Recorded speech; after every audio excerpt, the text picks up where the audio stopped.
네, 이번에는 암호화폐 주요 이슈들에 대해서 좀 더 집중적으로 분석해보는 시간 가져보도록 하겠습니다. 자, 오늘도 아시아경제TV 한치호 논설위원 전화 연결돼 있습니다. 네, 위원님 안녕하세요.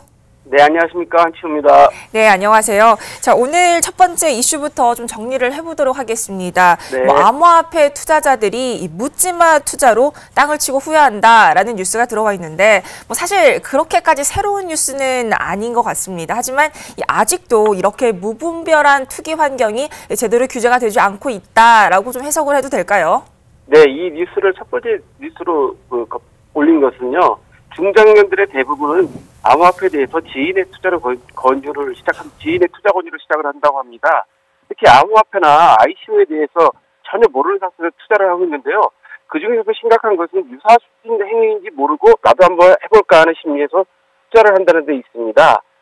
투자 지식이 없는 투자 행위는 손해를 가져오는 것은 물론이고 암호화폐 시장 발전에 저해를 갖고 오는데요. 지난 1월 유시민 작가는 암호화폐를 마지막까지 잡고 있는 사람 망할 것이라는 강력한 경고를 보내기도 했었습니다. 이 뉴스의 중요한 점은 전혀 우리가 암호화폐에 대한 지식이나 그런 사전에 대한 정보 없이 투자한다는 것이 얼마나 위험한 것인지를 좀 알려주는 내용이어서 특히 중장년층들의 투자에 있어서는 공부가 필요하다는 뜻에서 뉴스를 전해드렸습니다. 네, 그렇죠. 아무래도 이런 암호화폐 생태계의 발전을 위해서는 이런 투자자들의 태도도 좀 중요할 것 같다라는 생각이 듭니다. 자, 네. 저희가 어제 사실 국내 네. 뉴스가 최근에 많이 들어오고 있지 않다라는 얘기를 잠깐 했었는데 그러면서 윤석헌 신입 금감원장에 대한 얘기를 했었죠. 저희가 이런 정책 얘기를 오늘도 좀 같이 해볼까 하는데 이제 문재인 정부가 4차 산업혁명은 강조하면서 이 블록체인 그리고 암호화폐 산업은 좀 방치를 하고 있다라는 보도가 들어와 있어요. 네, 그렇습니다. 문재인 정부가 출범한 지 이제 1년이 됐습니다. 특히 문재인 정부는 4차 산업혁명을 위해서 각별한 공을 들이고 있는데요. 특히 통신사의 경우에 5G 서비스가 좀 눈앞에 와 있는 상태입니다. 문재인 정부에서는 공인인증서의 폐지나 위치정보 규제 완화, 인공지능 의료기기 인허가 규제 완화 같이 여러 가지 규제 완화도 하고 있고요. 4차 산업혁명에 대해서는 각별히 공을 들이는 모습을 보이고 있는데 반면에 블록체인과 연결된 암호화폐는 그늘에 있다. 이런 뉴스가 있습니다. 암호화폐는 곧 투기라는 사고방식을 갖고 있다고 비판하는 뉴스인데요.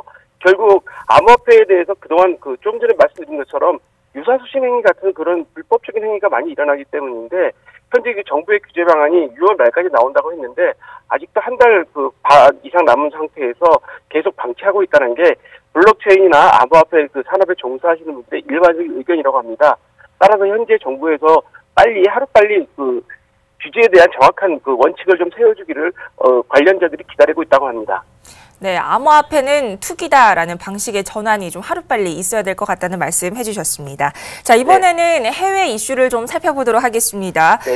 트럼프 미국 대통령의 전 경제참모였죠. 이 게리콘 전 골드만삭스 회장이 또 비트코인 논란에 뛰어들었습니다. 암호화폐가 새로 나올 것이다라는 전망을 했다는데 정확히 어떤 내용인가요? 네, 게리콘 전 골드만삭스 회장은 트럼프 대통령의 경제자문위원이었죠. 이 골드만삭스의 게리콘 전 회장이 비트코인 아닌 새로운 화폐가 등장할 것이라는 이야기를 했습니다. 블록체인 기술을 이해하는 새로운 글로벌 화폐의 등장이 예상된다고 말을 했는데요. 이 새로 등장하는 화폐는 제작 방식이나 작동 방식을 이해하기 쉬운 화폐가 될 것으로 예상하고 있습니다. 마찬가지로 암호화폐 전문가들이 일부 말하기를 비트코인보다 또 다른 방식의 화폐가 나올 가능성에 대해서도 계속 언급하고 있는 상태인데요. 우버 같은 경우에도 새로운 암호화폐를 개발할 추진 중이라고 합니다. 또한 페이스북, 텔레그램 등 현재 이런 회사들도 현재 암호화폐의 취약점을 개선한 화폐를 개발하는데 박차를 가하고 있다는 뉴스입니다. 따라서 비트코인보다 더 진일보된 새로운 암호화폐가 나올 가능성이 상당히 높아 보인다는 소식입니다. 네, 아무래도 미국을 중심으로 이 비트코인을 둘러싼 공방이 어떻게 보면 암호화폐 생태계의 발전을 위해서 좀 좋은 영향을 끼쳤으면 좋겠다라는 생각도 좀 함께 들게 되는 뉴스였습니다. 자, 이번에 저희가 뉴욕 뉴스를 계속 해볼 텐데 사실 암호화폐 발전과 그리고 생태계를 저해하는 뉴스가 좀 같이 들어와 있어요. 뉴욕 증권거래소에서 비트코인 온라인 플랫폼을 개발 중이라는 뉴스가 들어와 있는데 그런 한편 또 터키에서는 연구소 장비로 채굴을 하다가 적발이 됐다라는 소식도 같이 들어와 있거든요. 네, 그렇습니다. 뉴욕 증권거래소에서는 비트코인 거래를 위한 온라인 플랫폼을 개발 중이라고 합니다. 이것은 비트코인이 정상적으로 거래가 시작되기 위한 대비를 하고 있다는 뜻인데요. 그 뉴욕 거래소에서 만약에 그 비트코인에 대한 온라인 플랫폼이 개발돼서 시작이 된다면 대형 기관들이 참여할 것이라는 예상을 하고 있기 때문이라고 합니다. 따라서 앞으로 비트코인이 뉴욕 시장에서 거래될 날이 얼마 멀지 않았다고 생각되는데요. 방금 전에 말씀드린 뉴스 중에 그 새로운 화폐가 등장할 것이라고 그 예상도 있었는데 이와 마찬가지로 아마도 비트코인도 좀 진보된 화폐가 또 생기게 되면 거기에도 응용할 수 있기 때문에 아마 뉴욕 거래소에서 만들고 있다고 생각되는데요. 또한 한편에서는 터키 국립대학에서 서버에서 채굴을 하다가 그 적발됐다고 합니다. 터키 국립대학의 연구소 서버를 이용해서 그 비트코인을 채굴하다가 속도가 갑자기 그 서버의 속도가 느려지는 바람에 조절하게 됐는데 결국 확인을 해본 결과 그 비트코인 채굴을 하는 상태라서 그 적발되고 처벌되었다고 소식이 들어와 있습니다. 네, 알겠습니다.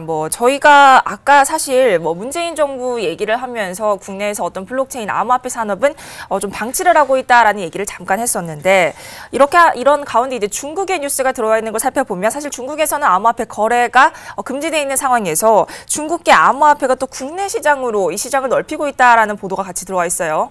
네, 그렇습니다. 중국은 암호화폐는 물론이고 거래소도 완전 폐지하는 강력한 대책을 내놓고 있는 상태입니다. 따라서 중국에 있는 암호화폐 거래소 시장들이 한국으로 많이 이전을 하고 있다고 합니다. 블록체인 플랫폼인 이오스트가 한국 사무소를 개설했다고 하는데요. 알트코인에 대한 한국 내 투자 열기가 상당히 높기 때문에 속속 중국 관련 업체들이 들어오고 있다고 합니다. 후옵이나 OK코인 같은 거래소들도 한국 시장에 이미 시장에서 영업을 하고 있는데요. 중국계 암호화폐의 등장 국내 시장에서도 눈여겨봐야 될 것 같습니다. 네, 알겠습니다. 오늘도 이렇게 해서 국내외 다양한 이슈들에 대해서 한치호 논설위원과 함께 집중적으로 다뤄보는 시간 가져봤습니다.